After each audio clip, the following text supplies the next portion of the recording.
Hey, what's up everyone? 2023 Mazda MX-5 Miata is the 2.0. I'm doing the oil light reset. Now, a couple things on this.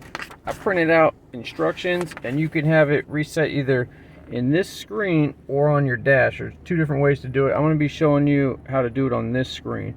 I don't know if there's a way to tell on your car which one you have, but all I know is I had to do it on here. So basically what you want to do is hit home, this home button. Alright, let me fix my camera there. Alright, now we're going to scroll over to applications and hit this button right here. Push it down like that, and that'll enter applications. Now we're going to go to vehicle status monitor. Go down to maintenance. Now here's your different ones here. Maintenance, we're going to go to oil change. Now I already reset it, that's why it says 4,000, but go to oil change. We'll go down to reset. Push enter. Are you sure you want to reset? Reset. And there you go, it's done. And then you can push home to go back.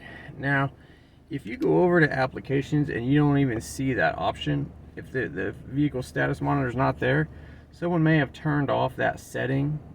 And what I had to do is I had to go over to settings and then do a factory reset to make it have that option come back.